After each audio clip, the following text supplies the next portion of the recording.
Well, happy Sunday. It's time for the weekend video. Get ready. A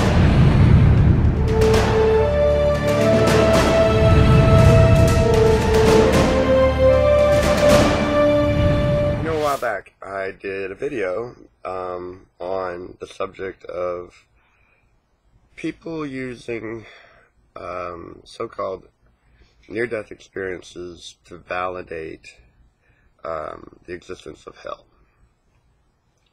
And we actually get people who call and say, I know there's a hell because I heard a lady give her testimony about having died and she went to hell, but she came back to life to warn everybody. So therefore there's a hell. And I'm like, well, funny thing is if there's a hell, God never, number one, told the Jews about it throughout the scriptures in the Old Testament. But there are many stories from people who supposedly died and they all went to heaven, and they said everybody goes to heaven.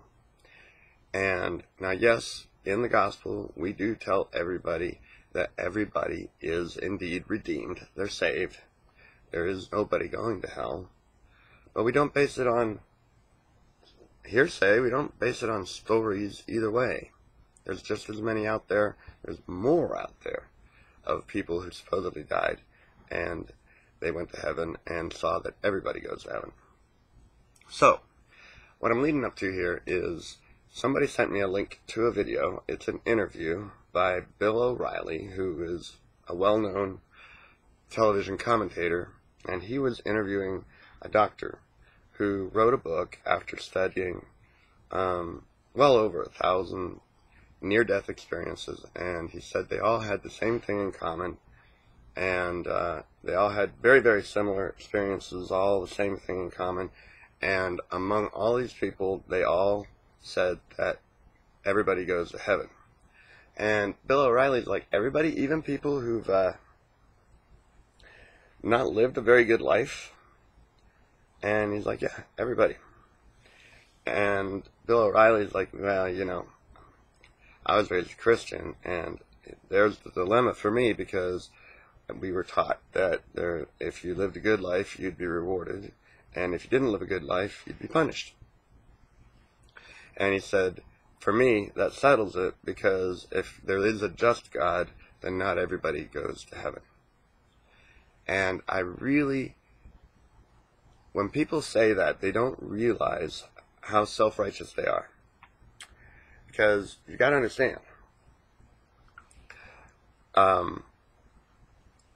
God proved to us that just by justice and a reward and punishment system, He proved to everybody by the Mosaic law that nobody could keep it, because according to that law, you have to keep all of the commandments, because if you break one, you are guilty of breaking every commandment. And that just proved that nobody is righteous enough to do that. And the greatest thing about God and His justice is that justice isn't justice to Him if justice is without mercy. And so when Paul said that there was a requirement to believe, and yet nobody believed, because God made sure nobody believed, so that He could conclude everybody in unbelief and have mercy upon all. Because justice without mercy is not righteous judgment. So anyway, it's revolutionary, folks. Have a revolutionary week.